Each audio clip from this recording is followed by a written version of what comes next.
Hello guys, RR44ലേക്ക് സ്വാഗതം. കഴിഞ്ഞ videos നിങ്ങൾ കണ്ടു എന്ന് വിശ്വസിക്കുന്നു. നിങ്ങളുടെ സജഷൻസ് ദയവായി കമൻറ്റ് ചെയ്യുക.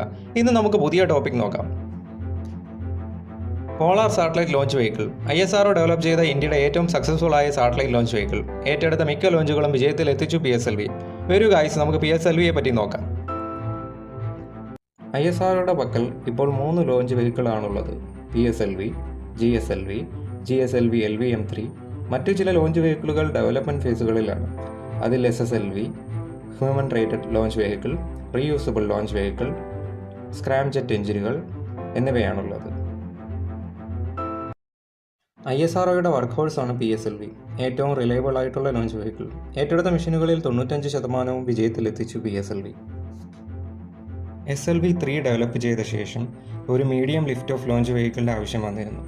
600 kilogram payload വഹിക്കാവുന്നതും 1000 kilometre sun synchronous ഓർബിറ്റിൽ payload എത്തിക്കാവുന്നതിനും വേണ്ടി 1978 മുതൽ ഇതിനായുള്ള പ്രവർത്തനങ്ങൾ ISRO തുടങ്ങിയിരുന്നു.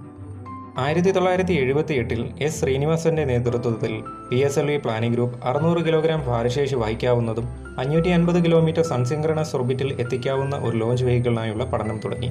35 കോൺഫിഗറേഷൻസ് പ്രപ്പോസ് ചെയ്യപ്പെട്ടു. അതിൽ 4 എണ്ണം സെലക്ട് ചെയ്തു. 2 സ്ട്രാപ്പോണുള്ള ഒരു കോർ ബൂസ്റ്ററും ലിക്വിഡ് സ്റ്റേജിൽ 30 ടൺ പ്രൊപ്പല്ലൻറ്റും പിന്നീട് ഒരു അപ്പർ സ്റ്റേജിൽ പെരിജി അപ്പോജി സിസ്റ്റം ഉള്ളതും പരിഗണിച്ചു. 1981 ഭാസ്കര 1ന്റെ വിജയകരമായ ലോഞ്ചിന് ശേഷം റിമോട്ട് സെൻസിംഗ് സ്പേസ് ക്രാഫ്റ്റ് ഡെവലപ്മെൻറ്റിന് പുത്തൻ ഉണർവുണ്ടായി. അതോടെ PSLVയുടെ ക്ഷമത വർദ്ധിപ്പിക്കാൻ ISRO തീരുമാനിച്ചു. ലോഞ്ച് വെഹിക്കിളിന് 1000 കിലോഗ്രാം പേലോഡ് വഹിക്കാനും 900 കിലോമീറ്റർ സൺസിൻക്രണസ് ഓർബിറ്റിൽ എത്തിക്കാവുന്നതിനുമായി പ്രവർത്തനം തുടർന്നു. വൈക്കിംഗ് റോക്കറ്റ് എഞ്ചിൻ്റെ ടെക്നോളജി ട്രാൻസ്ഫർ സാധ്യമായതോടെ ഭാരം കുറഞ്ഞതും ലിക്വിഡ് പവർഡ് സ്റ്റേജിലുമുള്ളത് സെലക്ട് ചെയ്തു. പ്രോജക്റ്റിൻ്റെ ഫണ്ട് ജൂലൈ 1982 അപ്രൂവ് ചെയ്തു. ഫൈനൽ ഡിസൈനിൽ ഒരു വലിയ single S-125 solid core first സ്റ്റേജായും അതിൽ 6-9 ടൺ സ്ട്രാപ്പ് ഓൺസും ലിക്വിഡ് ഫ്യൂലുള്ള സെക്കൻഡ് സ്റ്റേജും 2 സോളിഡ് അപ്പർ സ്റ്റേജും ആയിരുന്നു സെലക്ട് ചെയ്തത്. ഈ കോൺഫിഗറേഷന് കൂടുതൽ ഇംപ്രൂവ്മെൻറ്റിൻ്റെ ആവശ്യമുണ്ടായിരുന്നു. IRS സാറ്റലൈറ്റുകളുടെ ഓർബിറ്റൽ ഇഞ്ചക്ഷൻ ആക്യുറസി നിലവാരം നിലനിർത്താനായി. സോളിഡ് ടെർമിനൽ സ്റ്റേജിനെ പ്രഷർ ഫീഡ് ചെയ്ത് ലിക്വിഡ് സ്റ്റേജ് കൊണ്ട് റീപ്ലേസ് ചെയ്തു.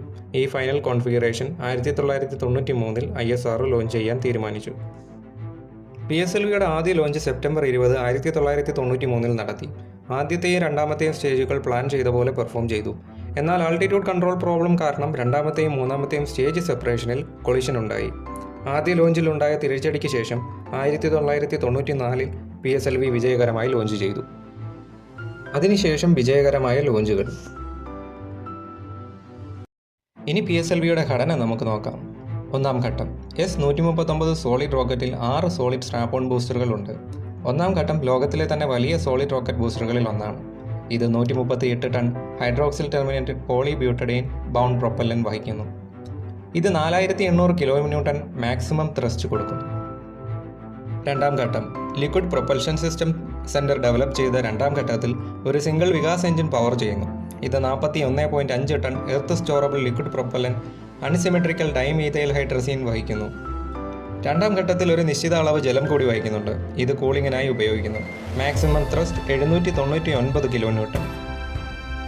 മൂന്നാം ഘട്ടത്തിൽ സോളിഡ് റോക്കറ്റ് മോട്ടോറുകളാണ്. അറ്റ്മോസ്ഫറിക് ഫേസിന് ശേഷം ഇത് ഉയർന്ന ത്രസ്റ്റ് നൽകുന്നു. ഇന്ധനം HTPB. Maximum thrust 240 kN.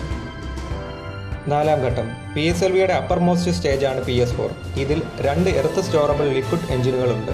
ഇന്ധനം MMH + MOL. Maximum thrust 7.3 × 2 kN. PSLV ഇന്ത്യയുടെ 3ാം തലമുറ ലോഞ്ച് വെഹിക്കിളാണ്. ലിക്വിഡ് സ്റ്റേജുകളുള്ള ആദ്യ ഇന്ത്യൻ ലോഞ്ച് വെഹിക്കിളും. 1994 ഒക്ടോബറിലെ വിജയകരമായ ലോഞ്ചിന് ശേഷം ഇന്ത്യയുടെ റിലയബിൾ ആയതും വെർസറ്റൈൽ ആയതുമായ വർക്ക്ഹോഴ്സായി PSLV മാറി. Low earth orbit, sun geosynchronous transfer orbit, geosynchronous transfer orbit എന്നീ ഓർബിറ്റുകളിലേക്ക് വിക്ഷേപിക്കാൻ PSLVക്ക് ക്ഷമതയുണ്ട്. 1750 കിലോഗ്രാം പേലോഡുകൾ 600 കിലോമീറ്റർ ഉയരമുള്ള സൺസിൻക്രണസ് പോളാർ ഓർബിറ്റിൽ എത്തിക്കാൻ PSLVക്ക് കഴിയും. അതുപോലെ തന്നെ 1425 കിലോഗ്രാം പേലോഡുകൾ ജിയോസിൻക്രണസ് സ്റ്റേഷനറി ഓർബിറ്റുകളിൽ PSLVക്ക് എത്തിക്കാൻ ശേഷിയുണ്ട്.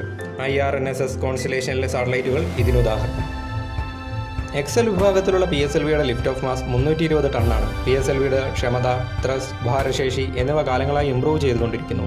PSLVക്ക് 4 വേരിയന്റുകളുണ്ട്. PSLV CA, PSLV XL, PSLV DL, PSLV QL എന്നിവ. ഇനി നമുക്ക് PSLVയുടെ വലിയ നേട്ടങ്ങൾ നോക്കാം. ഫെബ്രുവരി 15, 2017 104 സാറ്റലൈറ്റുകൾ വിജയകരമായി ഭ്രമണപഥത്തിൽ PSLV എത്തിച്ച് റെക്കോർഡ് സൃഷ്ടിച്ചിരുന്നു. റഷ്യയായിരുന്നു മുമ്പ് ഏറ്റവും കൂടുതൽ സാറ്റലൈറ്റുകൾ ഭ്രമണപഥത്തിൽ എത്തിച്ചത്. പിന്നീട് 24 ജനുവരി 2021 സ്പേസ് എക്സ് ട്രാൻസ്പോർട്ടർ 1 മിഷനിലൂടെ ഫാൽക്കൺ 9 റോക്കറ്റിൽ 143 സാറ്റലൈറ്റുകൾ ഭ്രമണപഥത്തിൽ എത്തിച്ചു.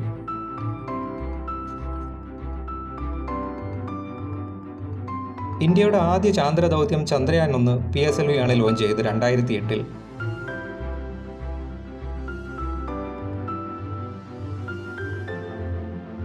ഇന്ത്യയുടെ ആദ്യ ഇന്റർപ്ലാനറ്ററി മിഷനായ മാസ് ഓർബിറ്റർ മിഷൻ അഥവാ മംഗൾയാൻ മിഷനും PSLV ആണ് ലോഞ്ച് ചെയ്തത്. ഇന്ത്യയുടെ ആദ്യ സോളാർ മിഷനായ ആദിത്യ L1 PSLV ആണ് ലോഞ്ച് ചെയ്തത്. അതുപോലെ തന്നെ ഇന്ത്യയുടെ ആദ്യ സ്പേസ് ഒബ്സർവേറ്ററിയായ അസ്ട്രോസാറ്റും PSLV ആണ് ലോഞ്ച് ചെയ്തത്. ജൂൺ 2022 വരെയുള്ള കണക്കുകൾ പ്രകാരം PSLV 36 വിദേശ രാജ്യങ്ങളുടെ 345 സാറ്റലൈറ്റുകൾ ലോഞ്ച് ചെയ്തിട്ടുണ്ട്. അപ്പോൾ ഗൈസ്, PSLVയെ പറ്റിയുള്ള ഈ വീഡിയോ ഇവിടെ അവസാനിക്കും. എല്ലാവർക്കും ഈ വീഡിയോ ഇഷ്ടമായി എന്ന് വിശ്വസിക്കുന്നു. അപ്പോൾ ഗൈസ്, ഈ വീഡിയോ നിങ്ങൾക്ക് ഇഷ്ടമായി എന്ന് വിശ്വസിക്കുന്നു. ലൈക്ക്, കമൻറ്റ്, ഷെയർ, സബ്സ്ക്രൈബ് കൂടി ചെയ്യാൻ മറക്കണ്ട. നിങ്ങളുടെ സജഷൻ കമൻറ്റ് ചെയ്യണം. പുതിയ ടോപ്പിക്കുമായി വീണ്ടും കാണാം. Bye guys.